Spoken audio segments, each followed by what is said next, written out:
Nós estamos dando início a mais uma reunião aqui no Instituto de Cultura Espírita do Brasil, o ICEB, uma reunião de estudos avançados, porque o Instituto é de estudos avançados do Espiritismo, agradecendo a Jesus, a Maria, aos nossos amigos espirituais, aos nossos anjos da guarda e a todos os mentores do ICEB, a oportunidade que estamos tendo de juntos nos reunirmos fraternalmente para estudarmos o Evangelho de Jesus e a codificação de nosso querido codificador Allan Kardec.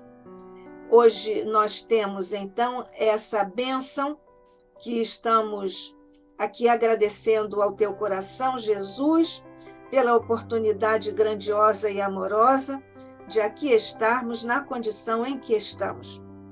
E, estando no ICEB, vamos pedir a prece de abertura dos trabalhos ao nosso querido irmão César Reis. Senhor Jesus, benfeitores que nos amparam, inspiram e orientam, agradecemos pela oportunidade que se repete por nos reunirmos aqui, em nome do Instituto de Cultura Espírita do Brasil, contando certamente com a presença de Jorge André, de Diolinda Amorim, de todos aqueles que fizeram como pioneiros a grandeza desse Instituto, para que nós possamos ter mais um encontro que vai falar profundamente ao nosso entendimento, à nossa inteligência, profundamente ao nosso coração, e mais uma vez vai nos convocar a uma relação rica, generosa, acolhedora, com todos aqueles que de nós se aproximam. O Instituto agradece pela oportunidade que se renova e pede ao Senhor que nós possamos ter o nosso irmão Rubim, como sempre, amparado, inspirado, apoiado pelo mais alto, a fim de que traduza com fidelidade os ensinamentos de que nós estamos necessitados na noite de hoje. Então, com as bênçãos do Senhor, com esses propósitos, declaramos iniciados os estudos programados para a noite de hoje. Graças a Deus. Obrigada, César, por mais esta prece, mais uma de suas preces tão delicadas e profundas. Nosso agradecimento a você, uma figura que está tão profundamente ligada à história do ICEB, foi presidente do ICEB tantos anos. Nós, então, dando continuidade à nossa reunião, nós recebemos hoje o nosso querido irmão, companheiro, expositor de longuíssima data aqui no Instituto de Cultura Espírita do Brasil, o ICEB, José Henrique Rubim de Carvalho, que é médico do trabalho, terapeuta de vida passada, terapeuta floral de Bach, presidente da Associação Médico Espírita de Nova Friburgo, AME Friburgo, membro da Associação Médico Espírita Carioca, AME Carioca, núcleo Nova Friburgo da AME Carioca. É expositor espírita também aqui no ICEB, no Brasil e no exterior. José Henrique Rubim de Carvalho, somos todos ouvidos. Boa noite a todos companheiros do querido Instituto de Cultura Espírita do Brasil, meus amigos. É sempre uma alegria incomparável, imensurável, estarmos aqui dividindo esse trabalho, difundindo a nossa doutrina espírita em seus múltiplos aspectos, científico, moral e filosófico. E este tema é instigante quando abrimos o campo perceptivo para o entendimento dessa fecundação, que não é simplesmente uma fecundação orgânica, mas é algo mais. Então, diante disso, vamos aqui passar a tela, vamos compartilhar, pronto, e já estamos mostrando aqui uma imagem encantadora, onde esse feto semi-adormecido encontra-se dentro deste ambiente cálido, aconchegante, dentro do útero materno. E aqui, então, agora entramos no título. Fecundação, um encontro mediúnico e um sentido para a vida. Esta relação, primordialmente, mãe e filho, é um encontro mediúnico, onde os moldes mentais maternos chegam a esse espírito já encarnado, que, por sua vez, mesmo num estado de perturbação consciente, como é peculiar no processo encarnatório, não deixa de passar seus valores, esta inter-relação que existe entre mãe e encarnante, já encarnado. E eu fiz questão de colocar esta palavra que está muito acima da questão puramente orgânica, o que significa fecundação, num sentido mais amplo, num sentido mais dilatável. Mas, primeiro, esta foto, respeitemos a vida, aborto não. Não é o tema de hoje, mas precisamos reforçar a valorização da vida, esse bem de inestimável valor para o processo evolutivo da alma, que ora está encarnada e, consequentemente, a evolução que lhe será peculiar. Então, vamos sempre reforçar a ideia da vida, na verdade, da existência, porque vida só temos uma. Mas, como disse, vamos recorrer a definições muito mais profundas do que significa fecundar. Dar origem a, procriar, perpetuar-se pela geração, multiplicar-se. Mas o sentido figurado, ele é muito importante. Tornar-se fértil, capaz de conceber, gerar, produzir. Fazer ficar criativo. Então, a fecundação nesse sentido de criar, de criatividade, das energias criativas da alma. Inventivo, estimular. E o número 4, fecundação no sentido de proporcionar desenvolvimento a fomentar. Então, entendo claramente que a fecundação ela não é puramente orgânica, mas sim no sentido de trocas, de desenvolvimento, de criatividade, as forças criativas da alma. Tudo inicia-se, e aí é uma terminologia que eu criei, da fecundação pré-fecundante. O que significa isto?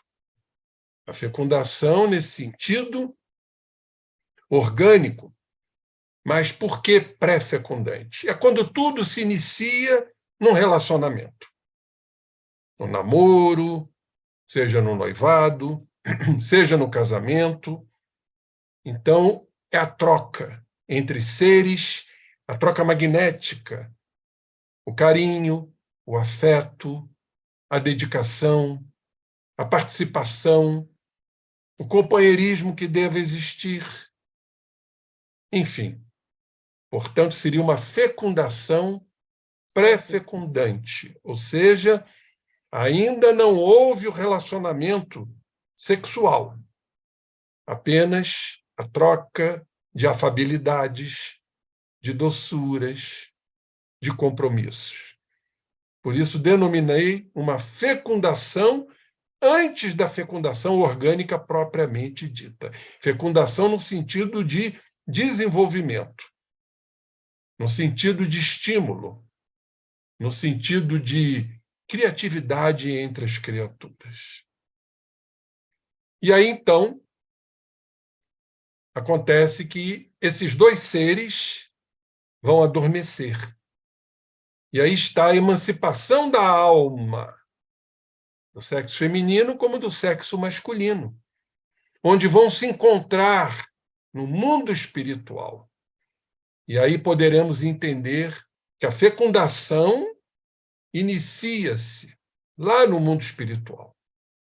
Nós estamos vendo uma foto que se relaciona à reencarnação do Segismundo, do livro, fantástico livro, Missionários da Luz, pelo Espírito André Luiz, psicografia do nosso querido e amado Chico Xavier.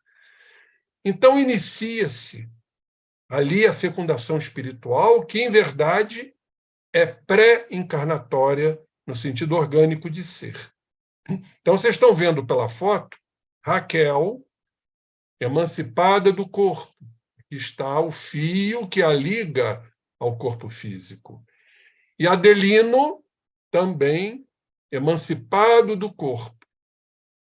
E ali há um compromisso, há um acordo.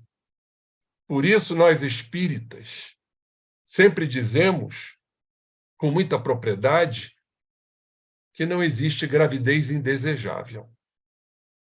Pode haver um recuo, mas houve um acordo, houve um processo de fecundação espiritual, de compromisso.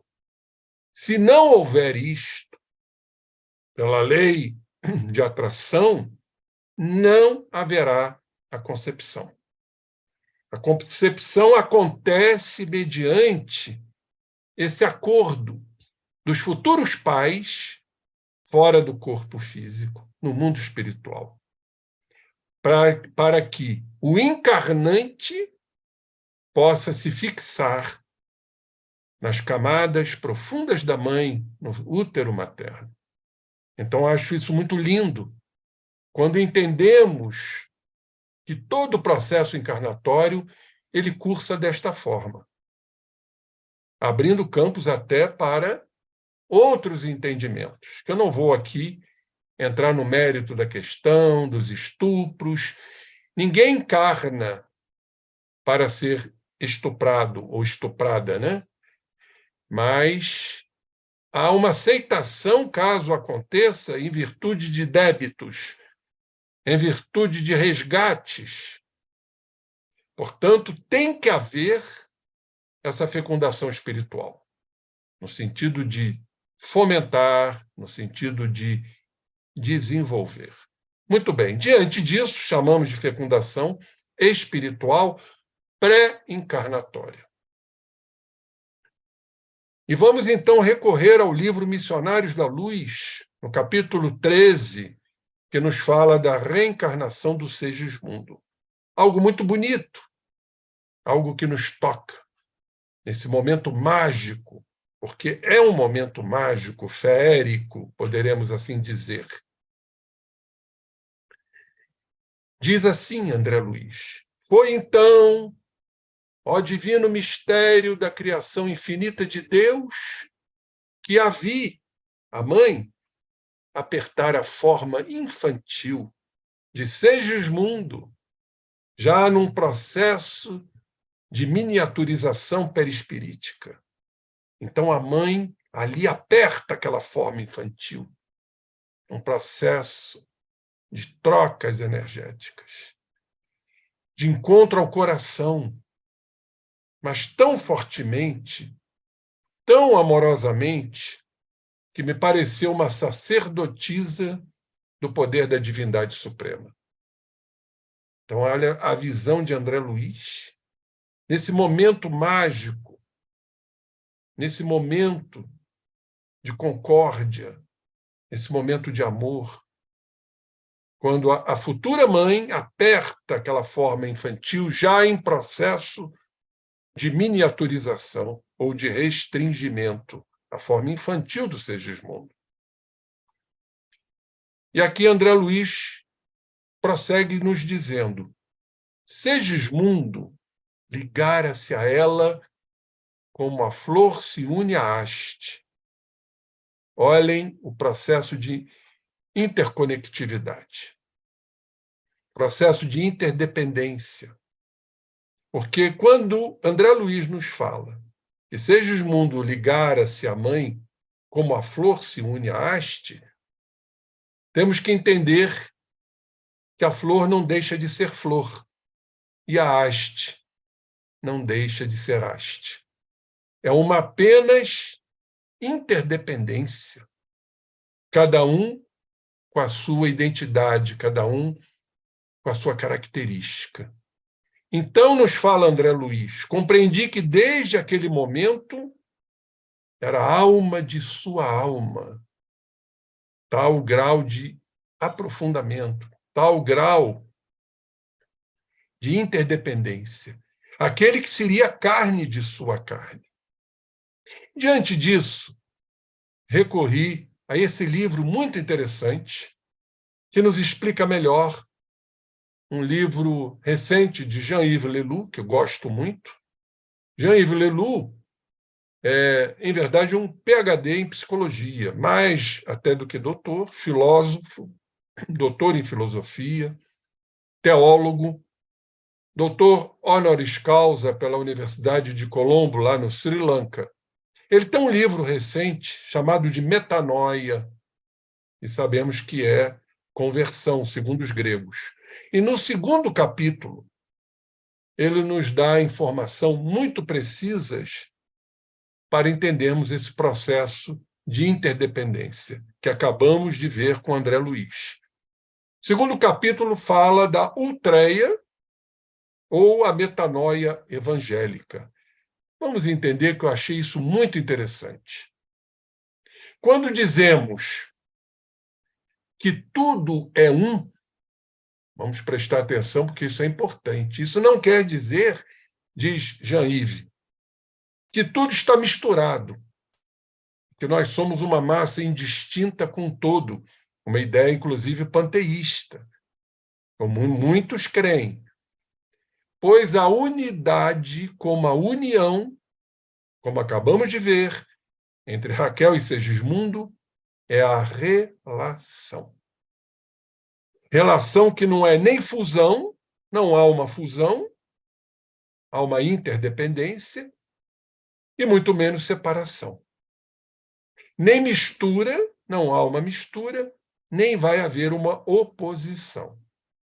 Além da redução ao mesmo, ou seja, não há uma redução ao mesmo, e da incomunicabilidade com o outro. Pelo contrário, é uma comunicabilidade.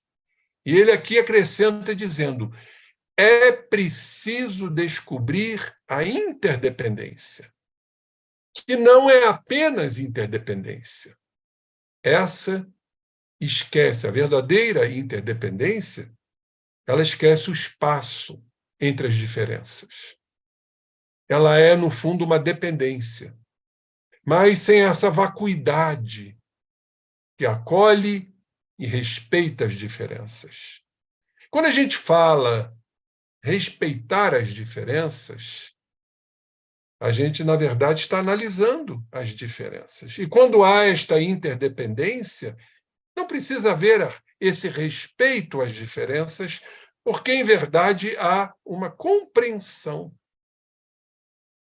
Esse, inclusive, é o caminho que temos que buscar.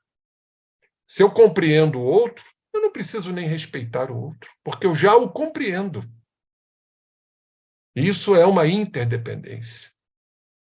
Então, é exatamente o que aconteceu ali naquele momento mágico. E ele acrescenta aqui dizendo-nos: o sem forma contém e ama as formas. Da mesma maneira, o infinito é feito de todas as finitudes, assim como o oceano é feito de todas as ondas. Achei isso muito brilhante nesse sentido, dessa interdependência, que em verdade é uma dependência, mas sem uma vacuidade, sem um hiato, sem ter que respeitar as diferenças, porque cada um traz a sua identidade. Ou seja, o mundo trazendo a dele, e Raquel, a mãe, a futura mãe, trazendo a dela. E a participação do pai também, muito importante nessa tríade, pai, mãe e futuro filho. Diante disso, vai haver, então, o que chamamos de fecundação pré-natal. Ou seja, a fecundação no sentido de desenvolvimento, de troca, de interdependência, como aqui firmamos, esse conceito pré-natal, porque é antes do nascimento. Então, vocês estão vendo no slide acima Alexandre André Luiz e a mãe após o ato sexual no seu adormecer clássico.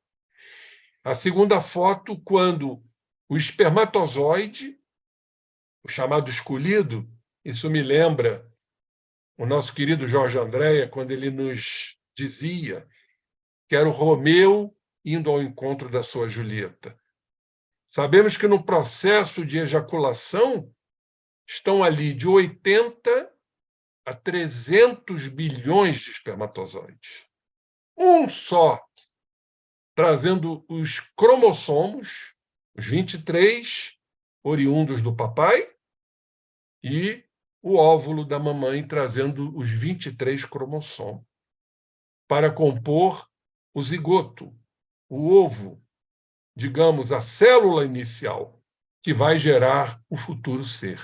Então, esse espermatozoide, ele sofre a ação magnética do mentor Alexandre, para que ele acelere a sua corrida e chegue na cutícula do ovário para haver a ruptura e a sua penetração. E aqui já a gravidez instalada. Então, chamamos isto de fecundação, no sentido de desenvolvimento que antecede o nascimento da criança. Então, já ocorrendo o processo da concepção, no início da vida, Raquel tem uma intuição. Seria mãe pela segunda vez, já que ela tinha sido mãe? Ela pensava contente. Então, essa ideia que ele não despontava no cérebro por acaso, balsamizava-lhe a alma com deliciosa alegria. Estava pronta para o serviço divino da maternidade. Confiaria no Senhor como escrava de sua bondade infinita. Vejam que coisa realmente maravilhosa. A mãe já sentindo que estava pronta para o serviço divino da maternidade, confiando no Senhor como escrava de sua bondade infinita.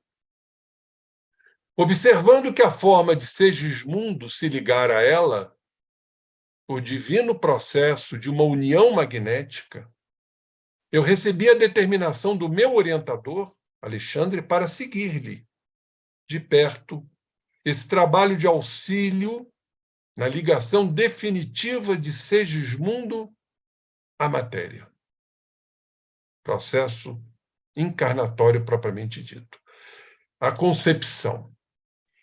Então, auxiliado pelo concurso magnético do mentor querençoso, ou seja, amigo, amoroso, André Luiz diz que passou a observar as minúcias do fenômeno da fecundação orgânica propriamente dita.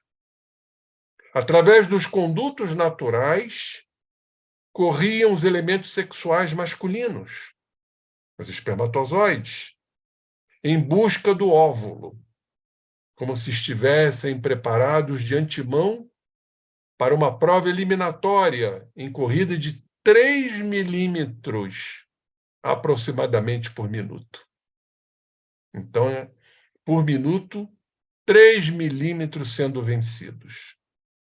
Surpreendido, reconheci que o número deles se contava por milhões, como acabei de afirmar, podendo chegar a 300 milhões de espermatozoides, e que seguiam em massa para frente num impulso instintivo, um automatismo, na sagrada competição. Então, há uma competição, em verdade, entre eles para que um espermatozoide seja o eleito. Aqui está essa corrida, e lá o está à frente, já encabeçando a corrida, como vencedor. E aí, então, no silêncio sublime daqueles minutos tão preciosos, compreendi que Alexandre, em vista de ser o missionário mais elevado do grupo, em operação de auxílio, dirigia os serviços graves da ligação primordial. Segundo depreendi, nos fala André Luiz, ele podia ver as disposições cromossômicas, porque tudo estará de acordo, ou estaria de acordo, com o que foi programado. O que esses cromossomas trazem como predisposições, como tendências, como personalidade futura deste ser reencarnante. Então, Alexandre, esse espírito mais evoluído, ele podia ver as disposições cromossômicas de todos os princípios masculinos em movimento dos espermatozoides. Depois de haver observado atentamente o futuro óvulo materno, que também trazia 23 cromossomos, para compor os 46, presidindo ao trabalho prévio de determinação do sexo, perfeito? O cromossomo sexual, para definir o sexo, que seria masculino, Segismundo, do corpo a organizar-se. Após acompanhar profundamente absorto no serviço a marcha desses minúsculos competidores, constituíam a substância fecundante. Identificou em Alexandre, então, o mais apto, aquele que seria, como dizia Jorge Andréa, o Romeu, ao encontro da sua Julieta, fixando nele o seu potencial magnético, para se cumprir a lei, para se cumprir o que foi determinado, para se cumprir as escolhas feitas pelo espírito reencarnante, dando-me a ideia de que o ajudava a desembaraçar-se dos outros, dos companheiros, para que fosse o primeiro a penetrar a pequenina bolsa maternal. O elemento focalizado por ele, então, ganhou nova energia. Tudo se cumprindo dentro da lei de causa e efeito, dentro das programações. Nada é feito à matroca, nada é feito, né, ao acaso. Então, ele ganhou nova energia sobre os demais, que também vão cumprir um papel muito importante, formando uma coroa protetora para que o óvulo fique completamente isolado, protegido dos outros bilhões e milhões de espermatozoides, cumprindo-se realmente uma meta, um objetivo. Então, este escolhido ganhou nova energia e avançou rapidamente na direção do alvo. A célula feminina, o óvulo, que em face do microscópico projétil espermático, igual um projétil mesmo, que vai atingir a periferia do óvulo para romper uma cutícula ovariana do óvulo e penetrar, então, para atingir seus objetivos. É um projétil. Se assemelhava a um pequeno mundo arredondado de açúcar, amido e proteínas, aguardando raio vitalizante. Sofreu, então, dilaceração da cutícula. Ela se dilacera. A maneira de pequenina embarcação torpedeada.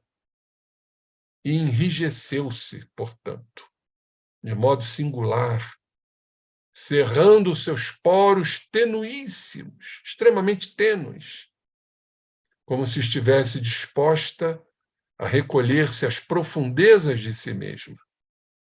Vejam que coisa maravilhosa isto.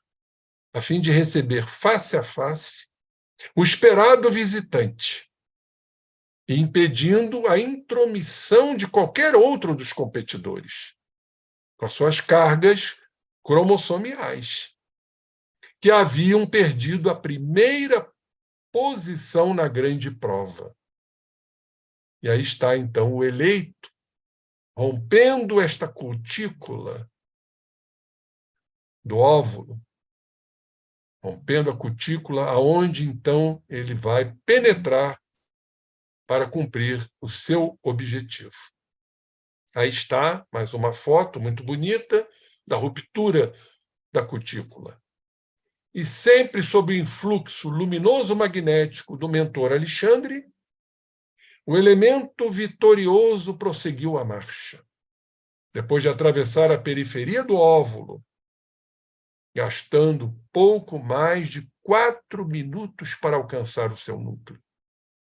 Ambas as forças, masculina e feminina, formavam agora uma só. Como falamos no início, né? A interdependência, respeitando-se a identidade de cada um. Agora formavam uma estrutura só, convertendo-se ao meu olhar num tenuíssimo foco de luz.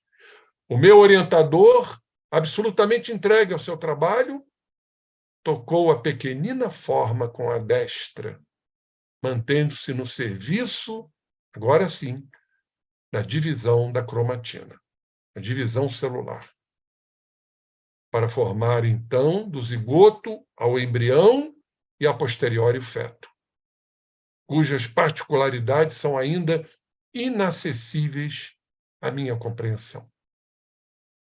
André Luiz nos dizendo, ainda particularidades inacessíveis à compreensão. Conservando a atitude do cirurgião, seguro de si, na técnica operatória. Em seguida, então, Alexandre ajustou a forma reduzida, já miniaturizada, a miniaturização perispirítica, para o encaixe de Segismundo, que se interpenetrava com o organismo perispirítico de Raquel, como falamos no início. A interpenetração, a interconexão, a interdependência, que em verdade era uma dependência, como nos afirmou o grande filósofo. Sobre aquele microscópico globo de luz, impregnado de vida, e observei que essa vida latente começou a movimentar-se. Havia decorrido precisamente 1/4 de hora, 15 minutos, a contar do instante em que o elemento ativo ganhara o núcleo daquele óvulo passivo. E aí temos todo o processo de divisão celular. Não vamos entrar aqui em particularidades de blástula, mórula, questões realmente ligadas à embriologia. Mas vocês estão vendo aí a divisão celular, que vai se multiplicando. Diante disso, vamos a algumas informações muito importantes. Estamos recorrendo a esse livro, chamado A Vida Secreta da Criança Antes de Nascer. Um capítulo que fala dessas influências materno-fetais.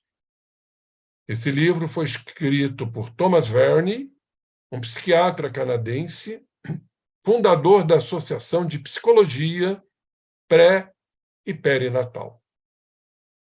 E neste livro, Thomas Verne diz o seguinte: o perigo existe quando ele, o feto, se sente rejeitado pela mãe. Então, nós já estamos entendendo que, mesmo diante de um acordo, daquela fecundação pré-encarnatória, daquela fecundação no sentido de desenvolvimento, de interconectividade, de aceitação, pode acontecer a posteriori, respeitando o livre-arbítrio, uma rejeição.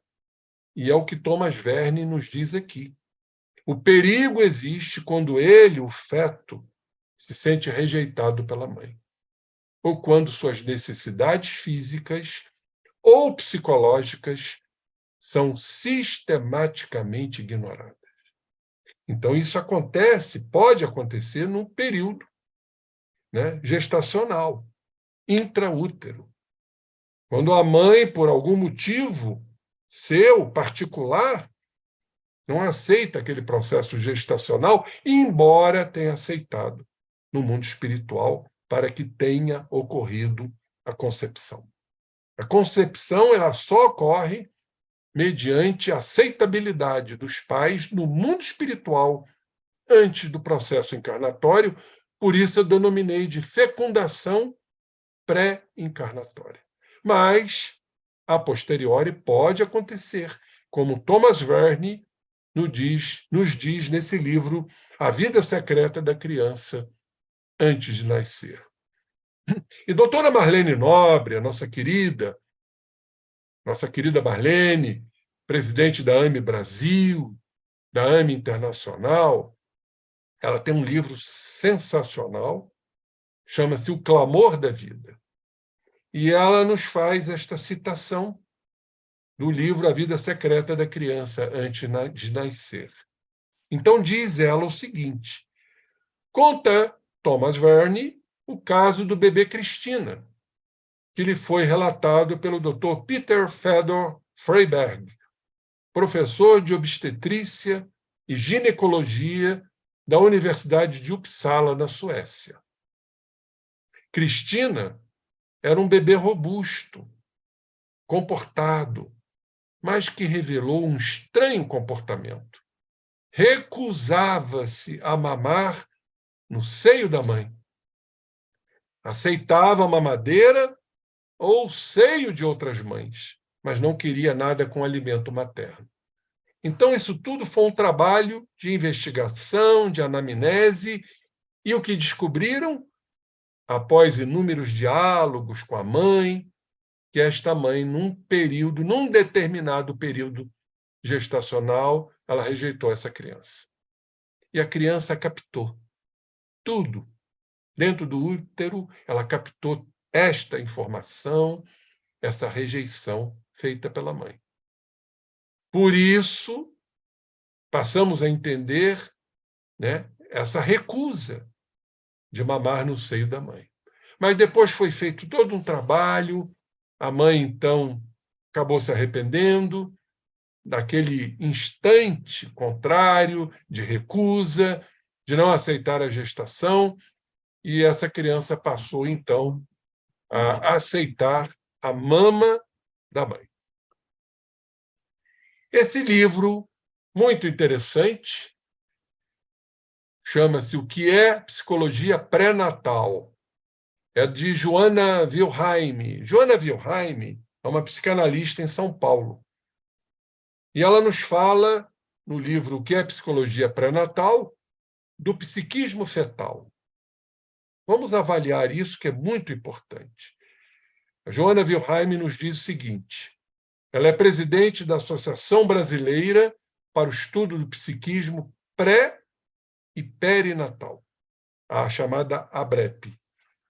E ela nos diz o seguinte: se conceituarmos inteligência como a capacidade para autogerir-se, nós estamos ouvindo isso de uma cientista, presidente da ABREP, se conceituarmos inteligência como capacidade para autogerir-se mentalmente, adaptar-se e adequar-se a situações novas, selecionar condições e aproveitar experiências, o que implica aprendizado e memória, podemos concluir que, de fato, elas estão presentes no feto desde o período inicial da gestação, desde a concepção. Então, estamos ouvindo um depoimento de uma cientista a nos mostrar que todo esse processo de inteligência já existe desde o período inicial da gestação, o que reforça cada vez mais a valorização da vida, que ali tem uma inteligência, selecionando condições, aproveitando experiências, se adequando. Enfim, daí chegarmos à conclusão da importância de valorizarmos esse momento tão nobre que é o processo gestacional. Doutora Marlene nos diz que, de fato, as pesquisas estão demonstrando que Freud tinha razão quando declarou em 1926, isso está no livro Clamor da Vida, há muito mais continuidade entre a vida intrauterina e a primeira infância, do que a impressionante caesura, cesárea, né? Caesura, em latim, quer dizer cortar. Do ato do nascimento nos permite saber. Então, o próprio Freud nos fala da continuidade entre a vida uterina e a primeira infância. Vamos, obviamente, recorrer aqui ao Livro dos Espíritos, da Lei de Justiça, lá na terceira parte, no capítulo 11º, Direito de Propriedade e Roubo, quando Allan Kardec pergunta essa importantíssima pergunta, questão 880 de O Livro dos Espíritos. Qual o primeiro de todos os direitos naturais do homem? E a espiritualidade respondeu: o de viver. Então não temos o direito de violentar esse direito que pertence a cada um, o de viver. Por isso é que ninguém tem o de atentar contra a vida de seu semelhante, nem de fazer o que quer que possa comprometer-lhe a existência corporal. Não está aí o grande direito do ser, que é de viver. Mais uma vez, reforçando a importância, a valorização da vida, em todos os seus aspectos de fecundação. Não só orgânica, mas a fecundação no sentido de desenvolvimento, de criatividade. O que estamos criando em verdade? Quando espíritos, muitas vezes desafetos do passado, se reúnem neste momento mágico para que possam conviver. É a lei de Deus. Deus quer que nos amemos, como Jesus nos apontou. Amai-vos uns aos outros, como eu vos amei. Então, aí está a lei de reprodução. A família, que nós escolhemos antes de encarnar, como nós vimos na fecundação espiritual pré-encarnatória, para que possamos cumprir os objetivos maiores. Quando lá atrás nos violentamos, nos agredimos, nos dizimamos, e a lei de Deus faz com que retornemos. Quem conhece a história da reencarnação do Segismundo vai se lembrar perfeitamente bem. Capítulo fantástico do livro Missionários da Luz. Aí está o direito da vida, o viver. Aí está a preservação, a sobrevivência desse gatinho já se segurando na corda, porque ele precisa viver. Então, a maternidade, como vocês estão vendo aí, é uma sublime gestação. Ser mãe significa uma gestação sublime, para que nos reencontremos nesse momento tão importante do retorno ao orbe, aonde este ser está reencarnando. Voltando às questões da fecundação, já falamos da fecundação espiritual, pré-fecundante, a pré-natal, ou seja, antes do nascimento, e esse momento chamado de fecundação pernatal, ou seja, durante o nascimento. E aqui vamos priorizar a importância do parto normal, porque, em verdade, né, o parto já está a dizer normal. Claro que em situações outras temos que considerar o parto cesárea como uma necessidade. Mas este é o momento, como vocês estão vendo aí, da mãe sentindo o seu filho sair por suas entranhas. Depois de 9 meses necessários de trocas, de magnetismos, das criaturas que já se acordaram, ou seja, chegar a um acordo no mundo espiritual, no processo de fecundação pré-encarnatória. Então, estamos vendo esse momento muito importante, a chamada fecundação pernatal, durante o nascimento.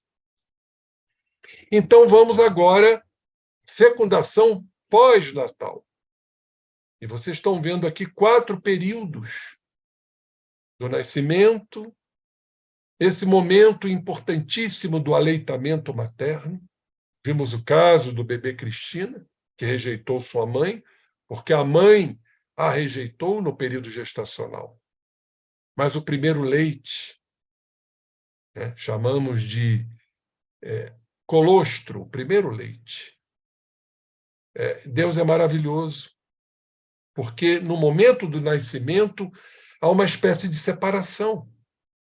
Então há uma atenuação diante disso, quando a mãe, então, vai amamentar a sua criança, o aleitamento materno, que é importantíssimo. E aqui vemos momentos especiais da criança em evolução, da importância da educação, a criança já atingindo a idade da adolescência, da aborrecência, como muitos dizem, e esses momentos muito importantes. As pessoas às vezes me perguntam, diante de tantas turbulências, diante de tantas conturbações, dificuldades que as criaturas estão enfrentando na atualidade, as pessoas muitas vezes me perguntam em palestras, seminários, qual a salvação para esse mundo que ora está em transição? E eu não vejo outra palavra, outro vocábulo, outro termo a não ser educação. Educação no lar, a chamada educação moral. Cabe aos pais educar adequadamente seus filhos. Vivemos momentos muito difíceis, de permissividade, de liberalidades, de vulgaridades até, onde estão faltando essa ascensão dos pais em relação aos seus filhos.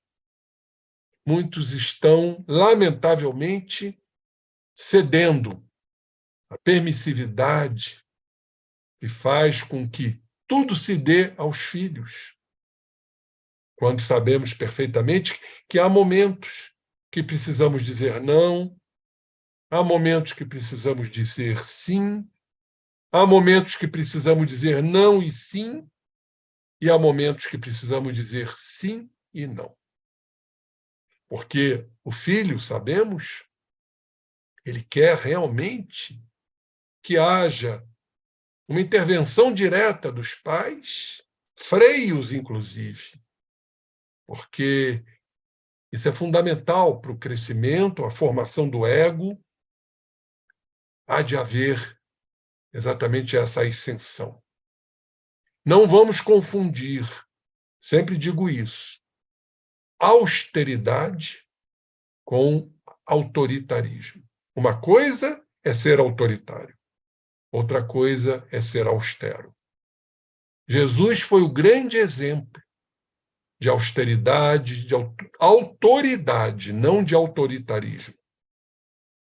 Quando ele sabia perfeitamente bem utilizar suas orientações, o encaminhamento do ser, como ele fez com os apóstolos, sempre com firmeza moral, com austeridade. E é assim que os pais devam proceder em relação aos filhos, para que a educação verdadeira se processe. Formarmos homens de bem, como nos recomenda o Evangelho. Então, aí está a fecundação no sentido de desenvolvimento, a fecundação pós-natal. E, por fim, a fecundação pós-encarnatória, como acontece muitas vezes, aí está uma mãe para receber o seu filho num processo de desencarnação.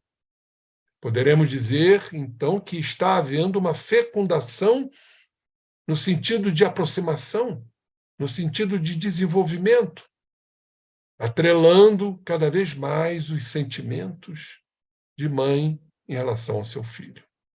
É a fecundação pós-encarnatória, quando muitas vezes a mãe vem receber seus filhos nos portais do além-túmulo.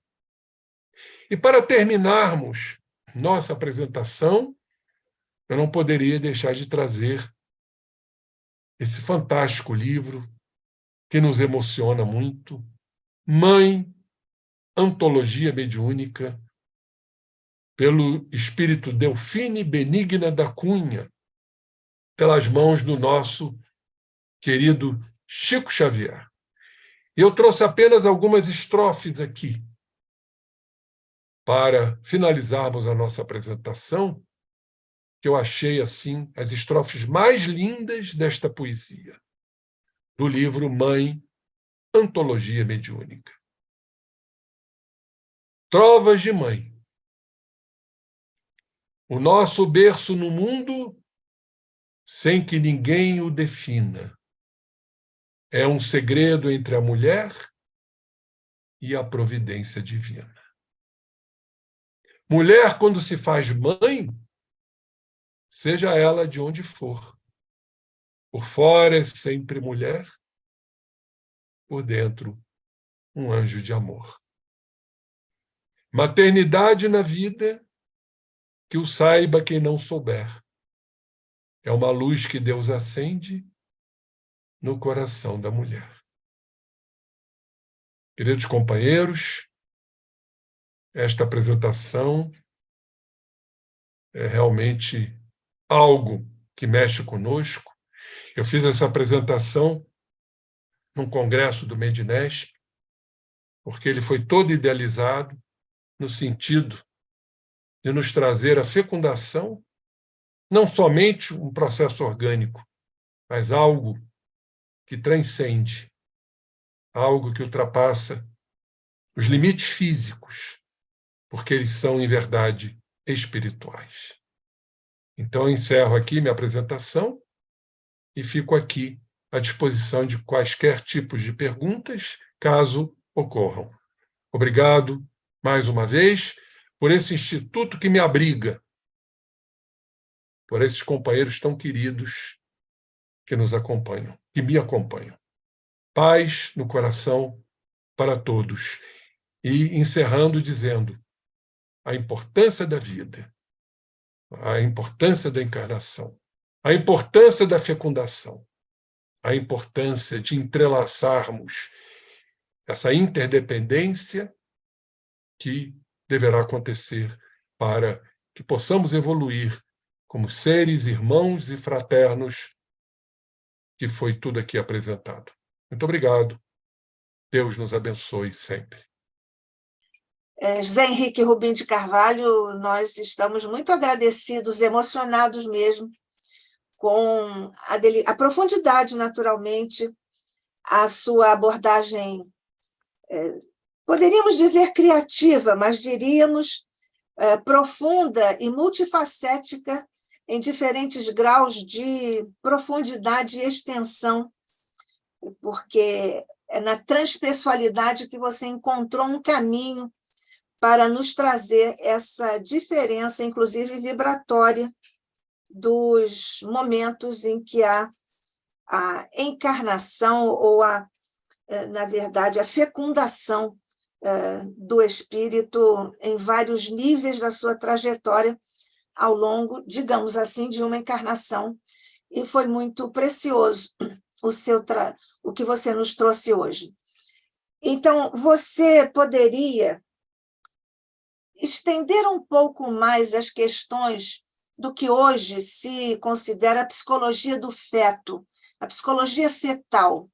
Como é que você vê isso à luz dessas etapas que você nos trouxe e à luz do que nós sabemos da bagagem do espírito reencarnante? Perfeitamente, minha querida Nádia. Como disse a doutora Joana Wilhelm, ali está já uma inteligência formada, com capacidade de autogerir-se, de adaptar-se, de desenvolver memória, aprendizado. Esse momento tão nobre, aonde ali já tem um espírito se interconectando com a mãe. A mãe atuando sobre o feto e o feto, por sua vez, também atuando na mãe. Essa conexão mágica, feérica, podemos assim dizer. E, entendendo, mais uma vez, dentro do processo evolutivo que trouxemos aqui, desse acordo que houve no mundo espiritual, antes do processo físico, antes do processo encarnatório.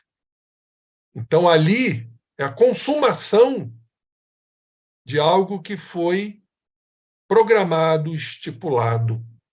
Claro que tudo isso sob a regência dos espíritos superiores, para, inclusive, a formação da personalidade do ser encarnante, porque ele vai trazer, obviamente, o que eu chamo de um deslocamento energético da individualidade.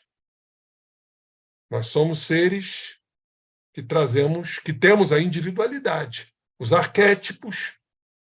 Aliás, vamos falar muito sobre isso dentro daquela proposta do inconsciente coletivo, dos arquétipos, quando mais à frente vamos abordar os arquétipos do inconsciente coletivo, do Jung, e a relação com a mediunidade. Mas todos trazemos esses arquétipos, esses modelos já experienciados de encarnações pretéritas, e que, no processo encarnatório, há a formação, né, de uma personalidade a ser trabalhada. Personalidade da individualidade. Então, ali, naquele momento, isso cada vez mais reforçando a valorização da vida. Ali não há um ser amorfo, é um ser que já tem uma inteligência com capacidade de se adaptar àquele momento, de se autogerir, de ter sua memória, o seu aprendizado, nesse instante magnífico. Então, a psicologia fetal, e a nossa querida Joana Wilhelm nos fala muito bem, nesse livro da psicologia, já nos abre a esse entendimento. E cada vez mais como espíritas, defendendo a vida, sobretudo.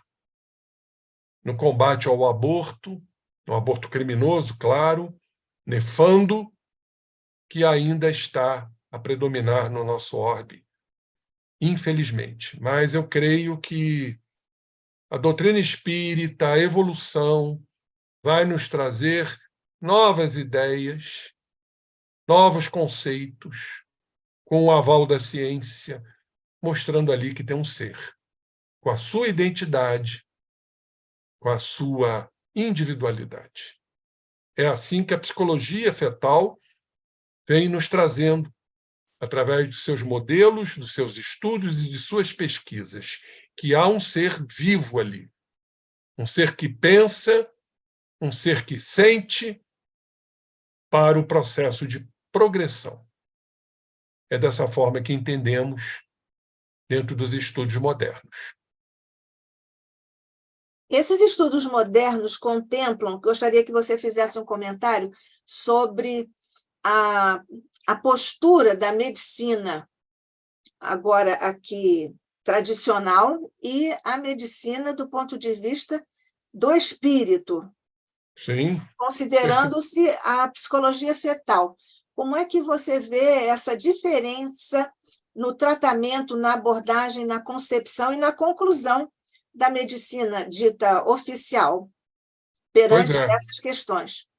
Pois é, a medicina ainda, é lamentável ainda que algumas cabeças pensem, a medicina materialista, de que ali não há uma vida, quando o próprio embriologista Kate Murray, muito famoso, muito conhecido, Kate Murray diz que já há vida, embriologicamente falando, desde o momento da concepção. Então, é a ruptura de paradigmas. Os paradigmas materialistas, que ainda defendem, lamentavelmente, o aborto nefando e vamos dizer assim, seus adeptos dentro de conceitos deformados, em que a mulher é dona das suas decisões. A gente costuma dizer que a vida não é disponível. A vida não é disponível. A vida tem que ser respeitada. O ser que está ali, ele é indisponível. Nada pode e nem deve afetar a existência. Então, eu vejo essa mudança de paradigma, a medicina espiritual, a medicina pautada em verdadeiros conceitos que a própria ciência já está considerando, a embriologia, a psicologia fetal, em defesa da vida. Eu acho que estamos caminhando para essa mudança paradigmática, aonde os conceitos materialistas, por falta de matéria, como diz André Luiz, vão sucumbir. Rubim, qual o papel do perispírito a partir da fecundação? Ele indaga ainda se todas as fecundações são consentidas preliminarmente. O papel do perispírito é o campo morfogenético.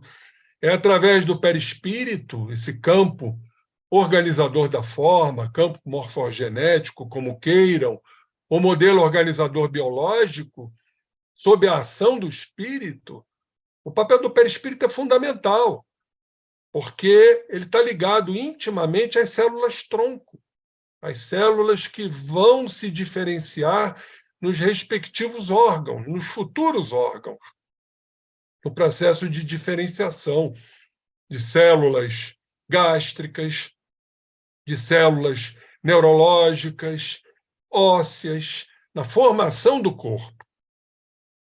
Claro, sob a regência do espírito. Então, o papel do perispírito é fundamental na divisão celular, nas células-tronco propriamente ditas. E ele pergunta se todas as fecundações são consentidas preliminarmente. Sim, eu afirmei isso. Eu vejo a questão da concepção cumprindo-se a lei de atração. Então, tudo é organizado, eu chamei isso de fecundação pré-encarnatória, ou fecundação espiritual. Há um acordo, há uma programação, como vimos, na reencarnação de Segismundo, isso está muito bem explicado, entre Raquel e Adelino e o Segismundo, que foram adversários do passado. Ali eles se reuniram, né, claro, sob a regência da espiritualidade, para que ele pudesse voltar. Então, tudo é realmente consentido preliminarmente. Senão, não vai se cumprir a atração fluídica, para que, então, o espermatozoide escolhido possa fecundar o óvulo, formando, então, o que chamamos de zigoto. O zigoto quer dizer ovo, para que depois, a posteriori, começar a surgir a divisão celular. Tanto que aqui ele pergunta o que faz com que aquela célula que se divide em 2, 4 e 8 sejam, afinal, células do sangue, dos ossos e do cérebro. Eu já expliquei isso. Acabei de falar a questão das células-tronco. O papel importantíssimo. Eu vejo essa íntima relação das células-tronco com o perispírito, quase que intimamente ligados nessa formação dos órgãos.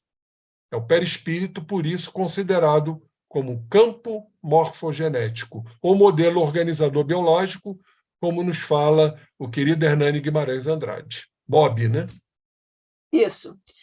O nosso querido operador, Carlos, ele está aqui também fazendo uma observação. Isso vai agora com relação à pergunta que o César Reis fez sobre o consentimento preliminar de toda e qualquer fecundação, porque ele pergunta, sabendo-se que é muito sensível esse assunto, mas como esse encontro mediúnico se dá no caso de um estupro? Pois é, eu até falei no transcurso da minha apresentação. Ninguém reencarna para que o estupro se realize. Mas isso tudo, em verdade, é permitido.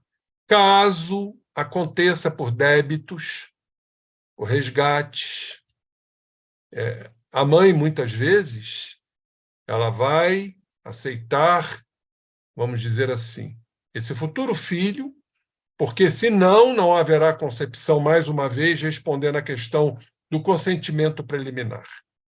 Mas o espírito está preparado, caso ocorra um processo de estupro, para que esse espírito possa encarnar.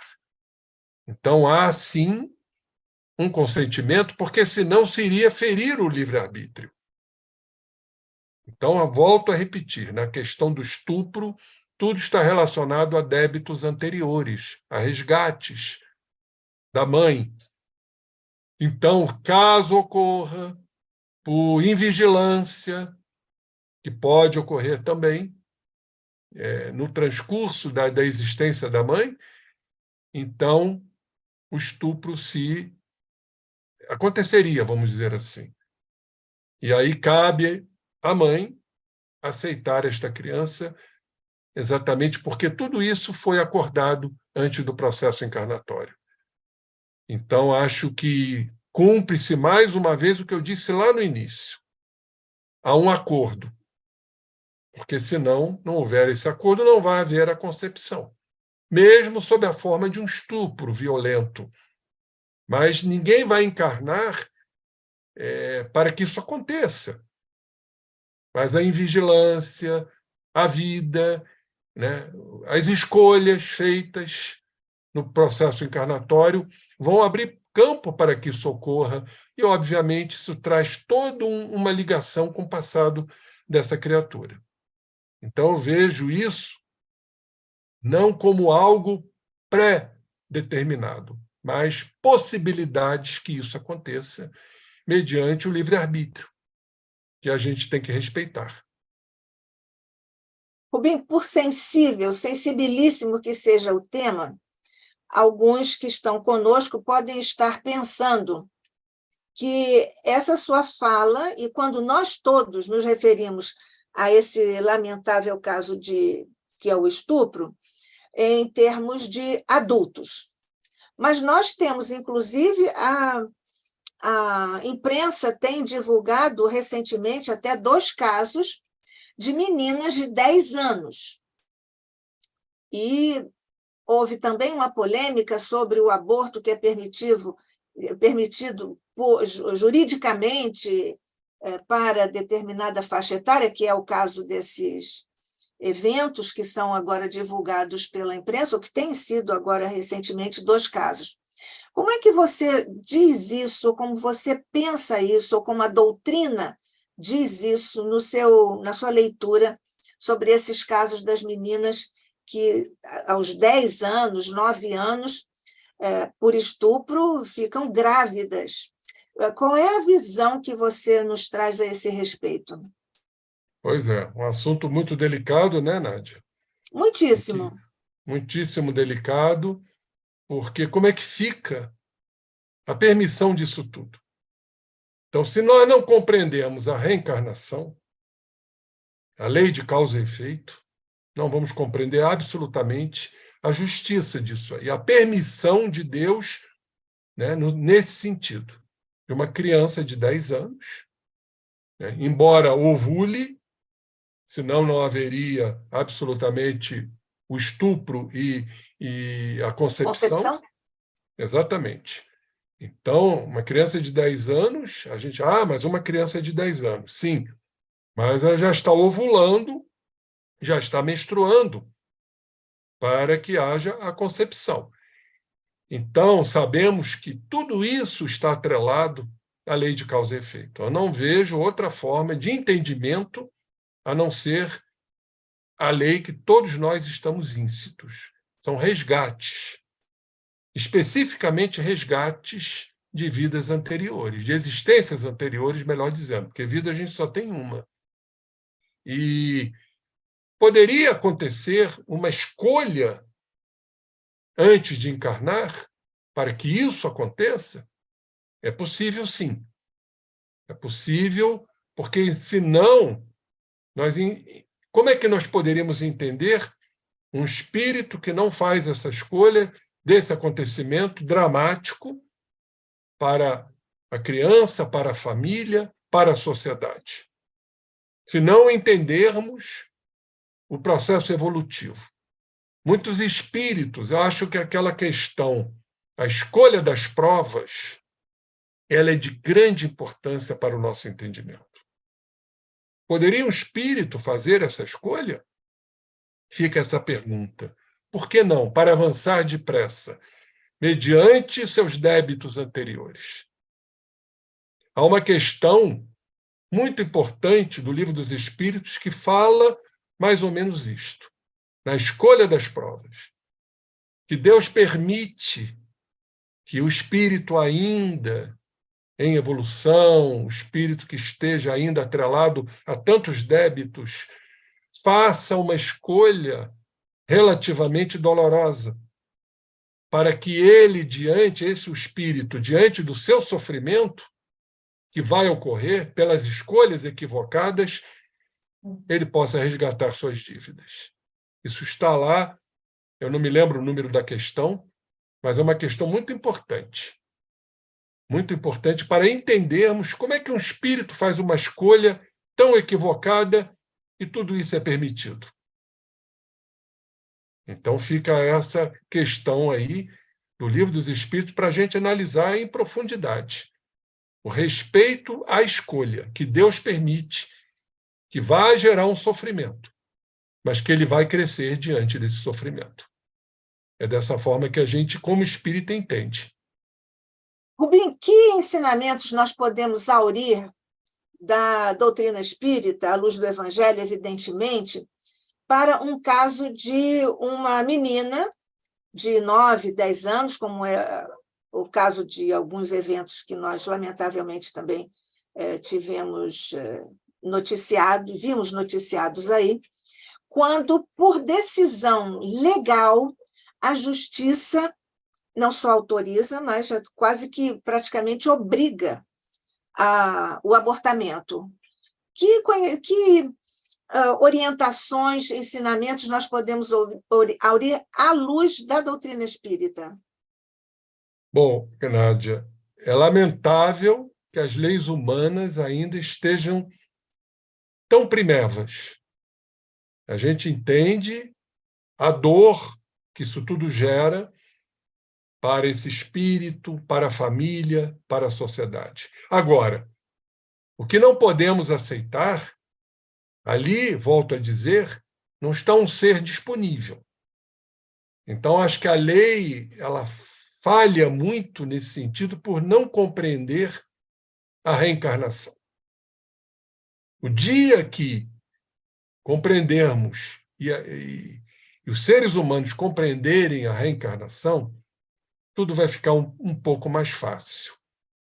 O que não podemos entender e aceitar é que haja o sacrifício de uma existência que ali está. Que muitas vezes ali vai ter o arrimo da família. É um ser que veio, às vezes, para ajudar essa família. Então, isso é uma violência que foge às leis de Deus, a gente retirar uma existência por conta até de caprichos pessoais, que as leis humanas, infelizmente, contemplam, e que nós sabemos que isso fere completamente os princípios da vida como eu acabei de dizer, questão 880 de O Livro dos Espíritos. O grande direito é de viver. E temos que respeitar isto. Acima de quaisquer coisas, por mais dolorosas que sejam, nós não temos esse direito de aniquilar uma existência que está ali para cumprir um papel. E esse papel, muitas vezes, só através do entendimento da reencarnação. Eu não vejo outro modelo que possa contemplar um assassinato, porque, no fundo, é um assassinato. Está se tirando uma vida que, como já foi comprovado pela psicologia fetal, já tem uma existência ali com capacidade, repito, de se autogerir, de se adaptar, de selecionar condições, de ter aprendizado, de ter memória, independentemente da forma que tenha sido. Nós não temos esse direito, absolutamente, de sacrificar absolutamente qualquer tipo de existência. Aliás, está lá em Hipócrates. Hipócrates fala muito bem sobre essa questão. Nós não temos esse direito de matar um ser. Essa é a grande realidade. Por falar no juramento hipocrático, Rubim, você sabe muitíssimo bem que o texto original do Hipócrates, quando foi trazido e é hoje usado nas formaturas, nas faculdades de medicina, existem partes do juramento hipocrático original que foram, digamos assim, subtraídos aqui no juramento, digamos, brasileiro. Eu não sei se em outros países também foram, digamos assim, extraídos alguns trechos, mas no Brasil certamente que foram. Mas, enfim, só porque você citou o grande Hipócrates. Que, por sinal, né, Nádia, vamos relembrar aqui, foi uma das encarnações do Hahnemann, né? Do Hahnemann, exatamente. Não por acaso, né? Porque o acaso não Exatamente. existe e essas coisas estão muito interligadas. Mas são ligações interexistenciais muito específicas e muito interessantes. Agora, o Rubim, com relação ao único caso que a doutrina espírita contempla como plausível, é no caso de haver risco para a mãe. Não é isso? Perfeitamente. A imprensa divulgou muito as grandes discussões que brotaram principalmente desses dois casos que nós estamos aqui lembrando, é de que dar curso ao processo da gravidez certamente que prejudicaria, até poderia levar à desencarnação a criança, a menina de 10 anos. Como é que você vê isso à luz da doutrina? Perfeitamente. Eu acho que a medicina já evoluiu a tal ponto que fica muito difícil, é uma linha muito tênue para que a gente possa dizer, olha, vamos ter que sacrificar tal vida e priorizar outra vida. A medicina hoje nos traz técnicas, até cirurgias fetais, hoje são realizadas, diferentemente do passado. Então, essa decisão, uma decisão, para mim, muito difícil, em ter que sacrificar uma existência contemplando outra existência. Não podemos esquecer também, e eu vejo isso com uma grande importância, dos traumas psicológicos do aborto, do luto que temos que considerar. Os quadros depressivos, os quadros, às vezes, até psicóticos, por conta dos abortos provocados. Então, temos que ressaltar isto também de grande importância, a estabilidade psicológica e mental da mãe que pratica esse ato, que é um crime de lesa criação. Nós estamos lesando. Eu costumo dizer o seguinte, Jesus não nos falou que o reino de Deus está em todos, não está aqui nem acolá? E quando cometemos algo, exatamente como o aborto, assim como também o suicídio, em verdade estamos matando Deus, porque Deus está em todos. É um raciocínio lógico. Eu chamo isso de crime de lesa criação. Isso causa uma repercussão espiritual, psicológica muito grande na mãe. Quadros depressivos, quadros psicológicos, desenvolvimento de patologias mentais, que aí tem que se pesar. O que é importante, em verdade? O que temos que priorizar nisso? Eu volto a dizer que a vida é um bem de inestimável valor. É um bem disponível, não está à nossa disposição. A vida nos foi dada por Deus. E temos que considerar isso, não importa, em verdade, né, se foi por um método violento, agressivo, porque nada se cumpre dentro da permissão de Deus. Se houve realmente um estupro, há uma razão de ser, que está ligado às existências anteriores que os materialistas desconhecem, que para nós espírita fica muito mais fácil de entender, não é? Caso ocorra, lamentavelmente, um estupro, uma violência sexual, e nós espíritas vamos sempre priorizar e valorizar a vida, sobretudo, que não nos pertence. Pertence a Deus, que é o Criador de tudo. Ô, Rubim, vamos aqui voltar, aqui não há outras perguntas, eu gostaria de voltar um pouco para a questão da psicologia fetal. Nós sabemos dos casos de impacto vibratório no processo de encarnação ou reencarnação do Segismundo, que o André Luiz nos relata as minudências. Mas, do ponto de vista de um espírito bastante agressivo, pode nem ser inimigo dos pais, mas o espírito que tem um perfil de agressividade e que, naturalmente, vai também impactar, do ponto de vista vibratório, todo o processo da gestação, imaginamos nós, não é isso? Então, como é que você poderia, à luz da psicologia espírita, da psicologia fetal, trabalhar esses conceitos, inclusive à luz da área psi, em que você tem a sua especialidade? Por exemplo, uma criança, um bebê, que é considerado agressivo quando coloca bate no rosto da mãe ou do pai ou de qualquer adulto, e aquilo é apenas um descompasso do ponto de vista psicomotor, porque ele ainda está tentando dominar o seu equipamento, né? Mas ele pode também ser, esse bebê ou outro bebê, ser efetivamente agressivo. Que comentário você faria a esse respeito?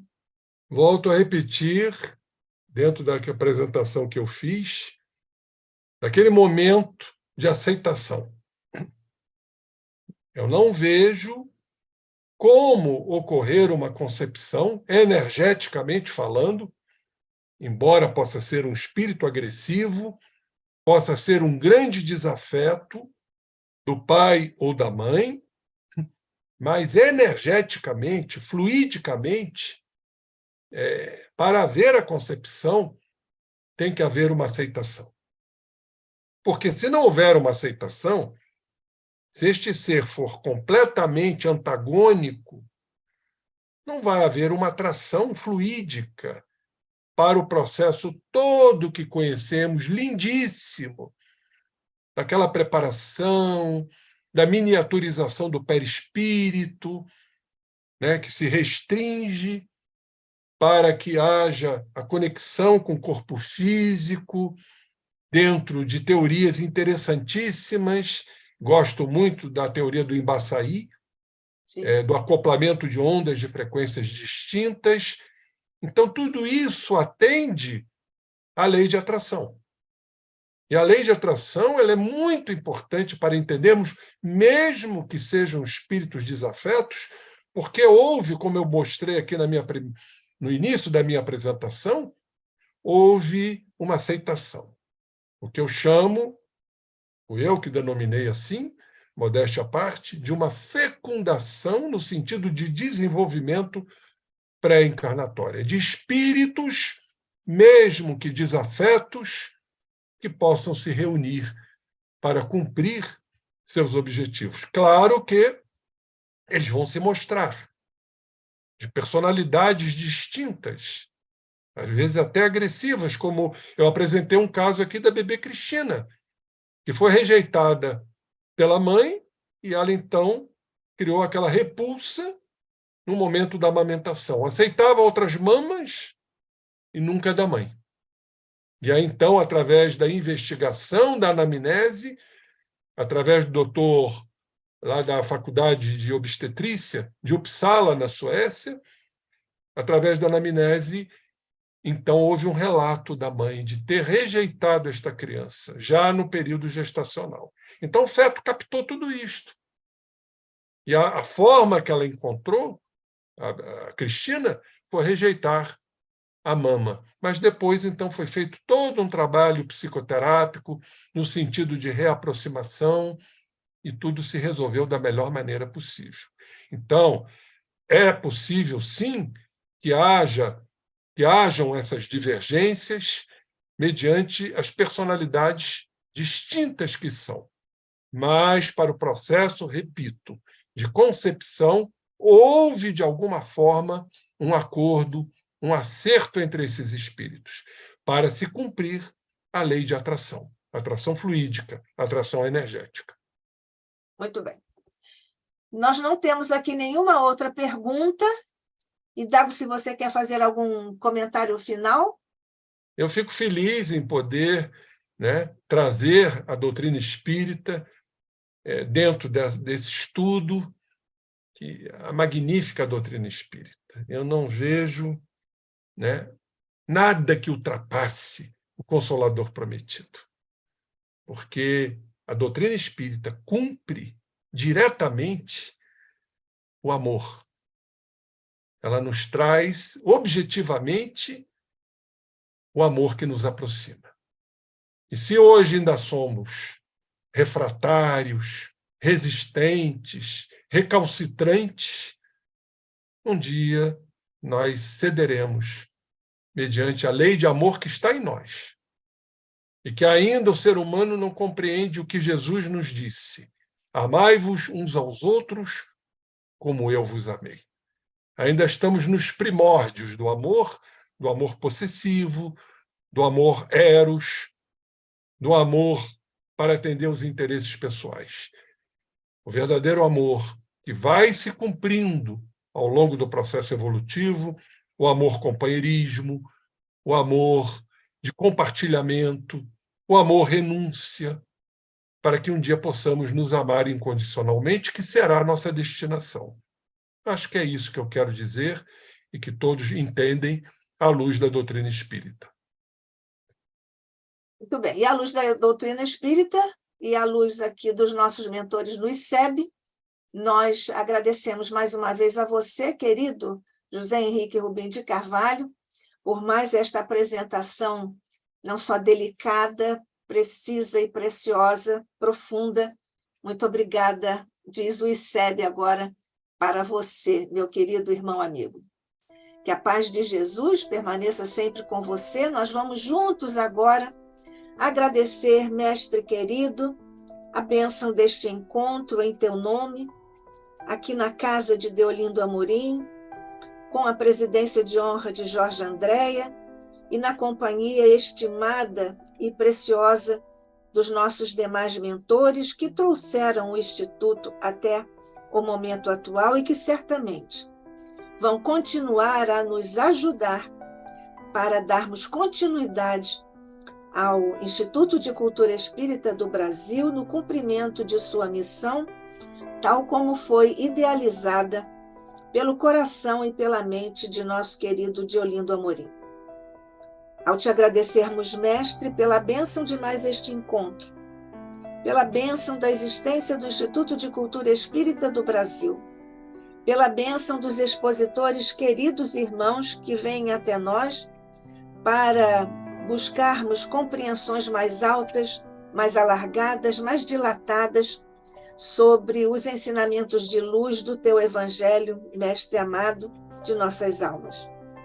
Nós ainda te rogamos, se nos for ainda lícito pedir-te, mas nós te pedimos, Mestre, permanece conosco, abençoa todos os nossos irmãos em duras provas e expiações, como aliás nos alertaste, que estão agora nesses nossos irmãos, nessas circunstâncias, ainda que dolorosas, no planeta que diriges tão amorosamente.